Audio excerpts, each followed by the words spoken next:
देवादिदेव परम पिता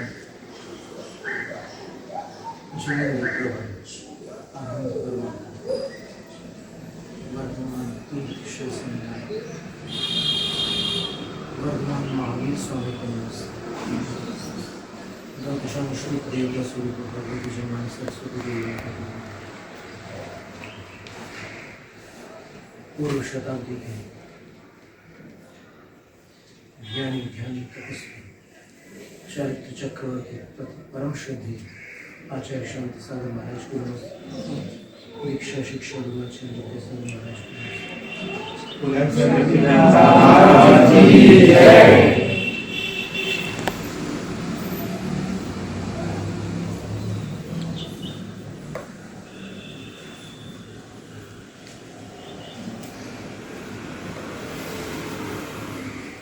सब अपने अपने कर्तव्यों में अपने अपने कामों में लगे हुए हैं और साथ साथ में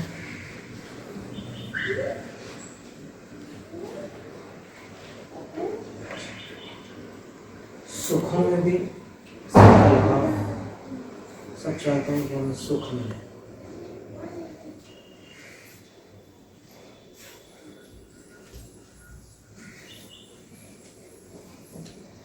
यहाँ जो जन्म हुआ अपना भारत में जैन परिवार में अहिंसा अपने को विरासत में मिली यानी पैतृक संपत्ति के रूप में अपने को कई ऐसी जो वस्तुएं होती है उससे छुटकारा मिल गया। समझ खाने पीने की कुछ चीज़ें रहती है जिसकी तरफ जैन लोग देखते भी नहीं। तो ये सब चीज़ें हो गई। बचपन में खिलौनों के पीछे लगे रहे, फिर थोड़े बड़े हुए तो किताबों में रुचि आ गई, फिर जवानी आई तो और कहीं मन जाने लगा, और फिर जब गृहस्थ बन गए तो फिर नमक तेल लकड़ी इनके प्रबंध में व्यस्त हो गए। बीच बीच में थोड़ा टाइम निकाला, कुछ धर्म की बातें सुनी, कुछ गुरुओं की संगति की, कुछ सेवा भी की, आहार भी किए। ऐसे करते करते समय निकलता गया और एक समय ऐसा आया जब लगने लगा कि अब क्या करें। बहुत सारा संग्रह भी हो गया, जब व्यवस्था हो गई, पीढ़ियों की व्यवस्था हो गई। कई लोगों के यहाँ इतनी व्यवस्था है कि कुछ आगे के जनरेशन्स भी इसमें काम चला सकते हैं। तो इतना सब करने के बाद अब जब वो जो स्पैन मिला था अपने को, जो जीवन का काल मिला था, जब वो कम बचता है तब लगता है कि अब क्या करें, क्योंकि यहाँ इतना सब करने के बाद भी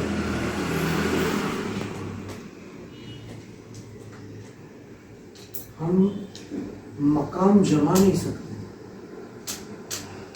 कोई स्थायी घर करके नहीं आता। लेकिन एक लंबे जीवन की आस में बहुत सारे काम कर लेते हैं, तो तब लगता है कि अब धर्म करें। शरीर में शक्ति कम हो गई थी, पहले जितनी शक्ति और उत्साह था वो घट गया, तो क्या करें।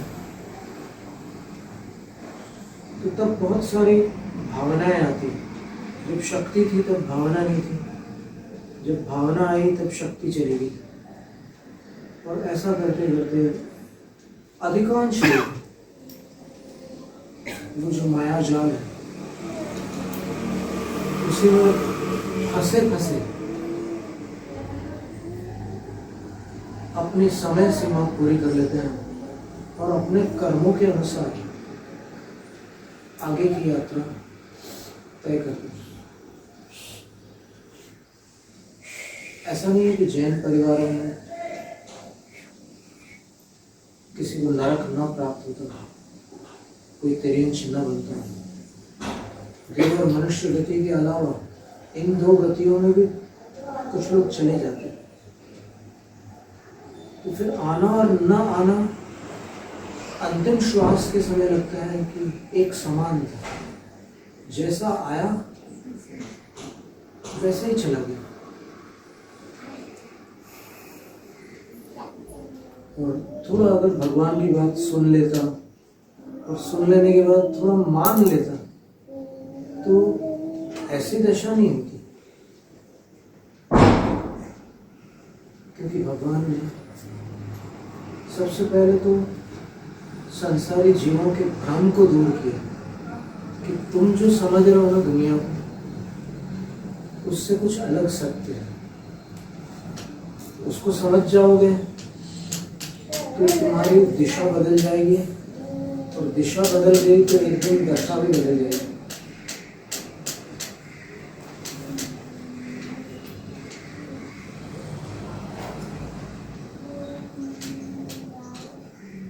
तो जितना दिखता है उतना नहीं होता।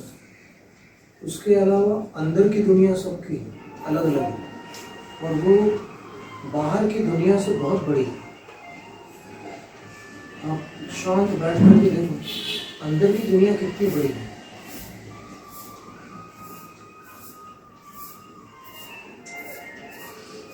कितने सपने हैं अपने, कितने मंसूबे हैं, कितनी तमन्नाएं हैं, कितनी इच्छाएं हैं।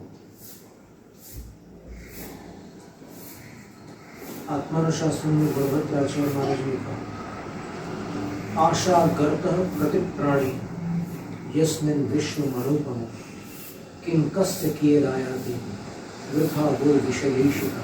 आशाओं का गड्ढा वो इतना बड़ा है,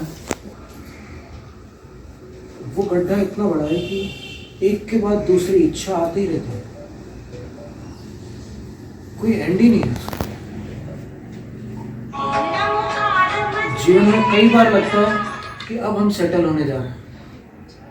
आपको सबको अनुभव होगा कि बस अब सेटल हो रहे हैं, बस 1-2 महीने लगेंगे और हम सेटल हो जाएंगे।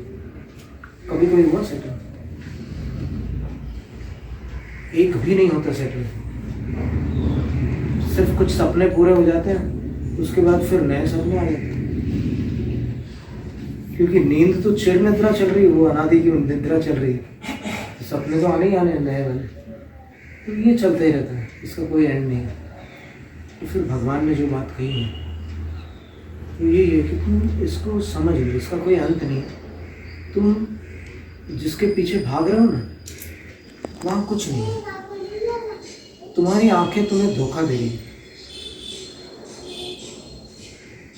जब तुम वहाँ पहुँचोगे ना तो तुम्हें और दूर कुछ दिखेगा और तुम दौड़ते चले जाओगे, और ऐसा क्रम चलता ही रहेगा। जैसे हिरण जब जंगल में ग्रीष्म काल में दौड़ लगाता है, उसको दूर से पानी दिखता है, और वो जितना दौड़ता है वो पानी उतना ही आगे चला जाता है।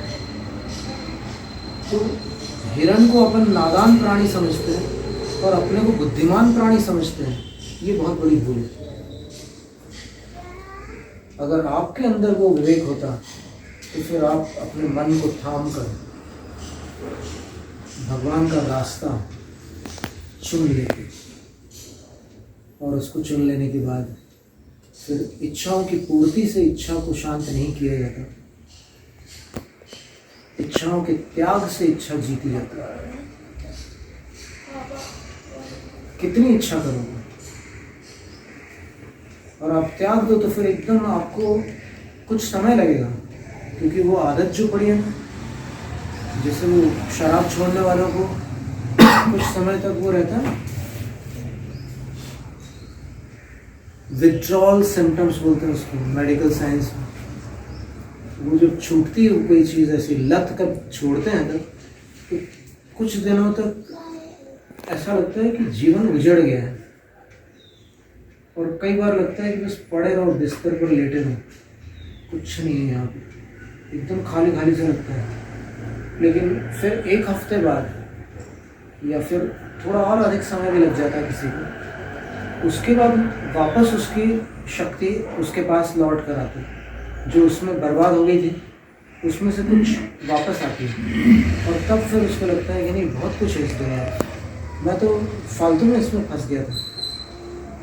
और शराब छोड़ने के लिए 540 कॉन्शियसनेस कैलिबर की एनर्जी चाहिए होती है। उतनी एनर्जी बहुत मुश्किल से आती है। कुछ दवाइयों से छोड़ते हैं, कुछ और किसी उपाय से करते हैं। तो वैसे ही जब विवेक जागृत होगा और अब जो रूटीन थी कि इच्छा हुई उसकी पूर्ति करो, बहुत दिन से भजिए नहीं खाए, अब संडे को भजिए खाए, ये जो अपन आदेश मानते थे, मन की इच्छा अथवा इच्छा करने वाला मन अपने को आदेश देते हैं कि इसकी ज़रूरत है, तुम बंदोबस्त करो। और आत्मा जो है मन का दास बनकर उस आदेश का पालन करती है। और शरीर की दास तो बनी जाती है, शरीर की दासी बन जाती है आत्मा।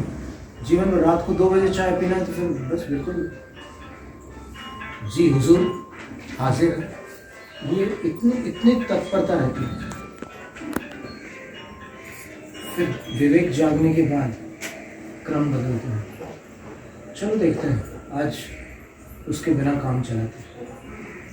तो कई लोग जैन परिवार में बहुत सारी माताएं सोमवार को कुछ चीज़ों का त्याग रखती हैं, मंगलवार को मीठे का त्याग करते हैं, ऐसे एक वार को कुछ छोड़ते हैं।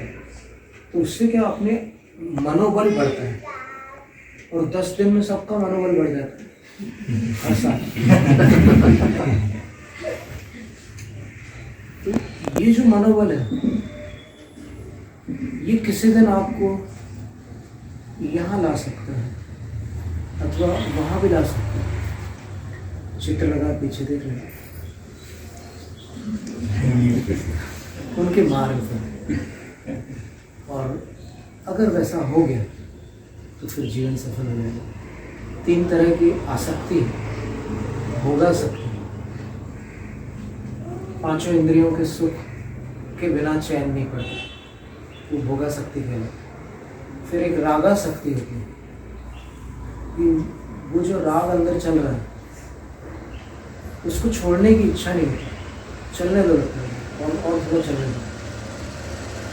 वो क्रोध मान माया लोग कुछ भी रागा शक्ति है।